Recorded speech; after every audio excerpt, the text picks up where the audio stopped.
चलिए बिना किसी देरी के आज के इस एक्सप्लेनर में सीधे गोता लगाते हैं। आज हम एक बेहद खौफनाक ऐतिहासिक सफर पर जाने वाले हैं। ये सिर्फ इतिहास का कोई आम पन्ना नहीं है, बल्कि एक तरह की डार्क बायोपिक है। एक ऐसे इंसान की कहानी जो शुरुआत में तो बस एक स्ट्रगलिंग आर्टिस्ट था, लेकिन फिर वो इतिहास के सबसे क्रूर तानाशाहों में से एक बन गया। आखिर उसकी महत्वाकांक्षाओं और नफरत ने कैसे पूरी दुनिया को झकझोर कर रख दिया। आइए इस सफर की शुरुआत करते हैं। इस कहानी को समझने के लिए हमें पहले उस गहरे मनोवैज्ञानिक खौफ को महसूस करना होगा जो इस शासन के पतन के बाद पीछे छूट गया था। जरा इस बात पे गौर कीजिए। विश्व युद्ध हारने के बाद एक डरे हुए समर्थक ने अपनी पत्नी से कहा था कि अब वो हमारे साथ वही करेंगे जो हमने उनके साथ किया। और आपको पता है सबसे डरावनी बात क्या थी? उनका 11 साल का बच्चा हेलमुट छुपकर अपने माता पिता की ये बातें सुन रहा था। खौफ की विरासत। इस शासन की असली मानवीय कीमत क्या थी, ये छोटे हेलमुट की कहानी से बिल्कुल साफ हो जाता है। आप सोचिए, उस बच्चे ने लगभग 1 दशक तक, पूरे 9 साल तक घर पर खाना खाने से मना कर दिया। उसे हर पल ये खौफ सताता था कि कहीं उसकी अपनी ही माँ उसे खाने में जहर ना दे दे।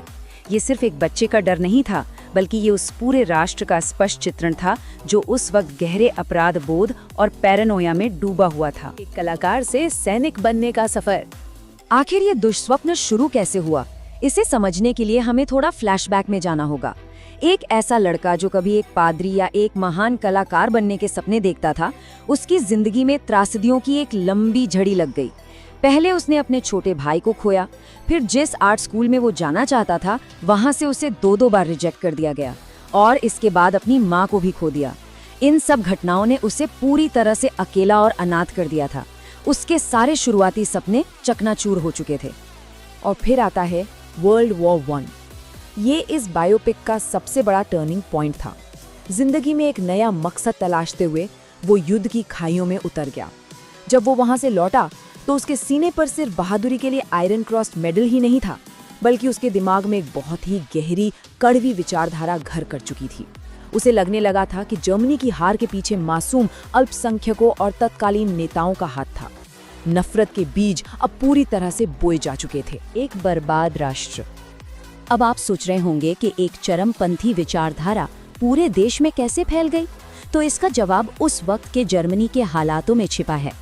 वर्साय की दंडात्मक संधि ने तो जैसे वाइमर गणराज्य की कमर ही तोड़कर रख दी थी। इस संधि ने देश के सारे अहम संसाधन छीन लिए। 6.6 बिलियन पाउंड का ऐसा भारी भरकम कर्ज लाद दिया गया जिसे चुकाना बिल्कुल नामुमकिन था। देश ने अपना 7.5% लोहे का भंडार खो दिया था। अर्थव्यवस्था इतनी बुरी तरह से क्रैश हुई कि एक नई वास्तविकता सामने आई, जिसे हम हाइपर इन्फ्लेशन कहते हैं। सरकार ने कर्ज चुकाने के चक्कर में इतने नोट छाप दिए कि पैसों की कोई वैल्यू ही नहीं बची। मतलब लिटरली एक ब्रेड का टुकड़ा खरीदने के लिए लोगों को नोटों से भरी टोकरी ले जानी पड़ती थी। क्या आप इमेजिन कर सकते हैं ऐसा मंजर? और अगर ये सब काफी नहीं था तो द ग्रेट डिप्रेशन यानी महामंदी ने तो हालात और भी बदतर कर दिए। रातों रात लगभग 60 लाख जर्मन बेरोजगार हो गए। लोग सड़कों पर आ गए थे, भूखे थे, हताश थे। वो किसी भी ऐसे इंसान को सुनने के लिए बेताब थे जो उन्हें एक बेहतर भविष्य का सपना दिखा सके। तानाशाही का रास्ता। इस डेमोक्रेसी को खत्म करने के लिए कोई रातों रात तख्तापलट नहीं हुआ था, बल्कि बहुत ही कैलकुलेटेड और लीगल कदम उठाए गए थे। सबसे पहले संसद में लगी एक रहस्यमयी आग का बहाना बनाकर इमरजेंसी लगाई गई और नागरिकों के सारे अधिकार छीन लिए गए। फिर संवैधानिक खामियों का बड़ी चालाकी से इस्तेमाल करते हुए इनेबलिंग एक्ट लाया गया। देखते ही देखते राजनीतिक विपक्ष गायब कर दिया गया, ट्रेड यूनियनों पर बैन लग गया और मीडिया तथा सेना पर पूर्ण नियंत्रण हासिल कर लिया गया। पूर्ण सत्ता हाथ में आ नफरत की विचारधारा। सत्ता मिलते ही इस शासन ने अपना असली रंग दिखाना शुरू किया। समानता तो भूल ही जाइए। जेंडर रोल्स को इतनी कठोरता से लागू किया गया कि बस पूछिए मत। पुरुषों का बस एक ही काम था, आक्रामक मजबूत सैनिक बनना, और महिलाओं से उनसे सिर्फ ये उम्मीद की जाती थी कि वे शुद्ध आर्यन बच्चों को जन्म दें। हद तब हो गई जब तथाकथित अवांछित बच्चों को जन्म देने वाली माताओं को सजा दी जाने लगी, और जो नस्लीय शुद्धता बनाए रखती थीं उन्हें स्टेट की तरफ से इनाम मिलता था। और इससे भी ज्यादा खौफनाक था अगली पीढ़ी का सिस्टमैटिक ब्रेन वॉश। क्लासरूम्स अब पढ़ाई की जगह नहीं बल्कि नफरत पैदा करने की फैक्ट्रियां बन चुके थे।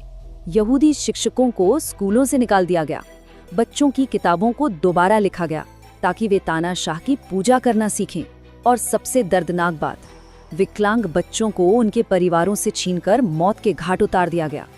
और यही तीव्र भेदभाव अंततः उन अपराधों में तब्दील हो गया जो आज भी और हमेशा मानवता को शर्मसार करते रहेंगे। इस शासन ने साफ कह दिया था कि कुछ अल्पसंख्यक इंसान कहलाने के लायक ही नहीं है। इसी भयानक सोच के चलते गैस चेंबरों में लाखों निर्दोष पुरुषों, महिलाओं और छोटे छोटे बच्चों का इंडस्ट्रियल स्केल पर कत्लेआम किया गया। अब हम पहुंचते हैं इस कहानी के आखिरी हिस्से, अहंकार और पतन। कहते हैं ना कि जब विनाश आता है तो इंसान का अहंकार ही उसे ले डूबता है। शुरुआती सैन्य सफलताओं के नशे में चूर होकर 1941 में सोवियत संघ पर युद्ध की घोषणा कर दी गई। ये एक बहुत बड़ी विनाशकारी रणनीतिक भूल थी। इससे जर्मन सेना दो मोर्चों पर बट गई, एक तरफ पश्चिम और दूसरी तरफ पूर्व, और बस यहीं से उल्टी गिनती शुरू हो गई। और जब अंत सामने खड़ा था तो तानाशाह ने क्या किया? उसने अपने किए के परिणामों का सामना करने से साफ इनकार कर दिया। ऊपर बर्लिन शहर और उसका पूरा साम्राज्य ताश के पत्तों की तरह ढहरा था, और नीचे एक छिपे हुए बंकर में उसने खुद को गोली मारकर इस खौफनाक और विनाशकारी कहानी का एक कायरतापूर्ण अंत कर दिया। इस अभूतपूर्व तबाही के बाद पूरी दुनिया ने एक बहुत ही कड़वा सबक सीखा। अंतर्राष्ट्रीय समुदाय को ये समझ आ गया था कि ऐसी चरम नफरत का अंत सिर्फ और सिर्फ पूर्ण विनाश होता है। इसी तबाही की राख से संयुक्त राष्ट्र यानी यूनाइटेड नेशंस का जन्म हुआ, इस उम्मीद के साथ कि भविष्य में दोबारा कभी ऐसी भयानक तानाशाही सिर ना उठा सके। तो दोस्तों, इस एक्सप्लेनर को खत्म करते हुए एक बहुत ही गहरा सवाल हमारे सामने रह जाता है। क्या द्वितीय विश्व युद्ध का वो अपार बलिदान, वो दर्द, इंसानियत को उस पूर्ण सत्ता के खतरनाक आकर्षण से हमेशा के लिए बचाने के लिए काफी है? क्या हम वाकई इतिहास से सीखते हैं? ये सोचने वाली बात है। आज के इस एक्सप्लेनर में हमारे साथ जुड़ने के लिए आपका बहुत बहुत धन्यवाद।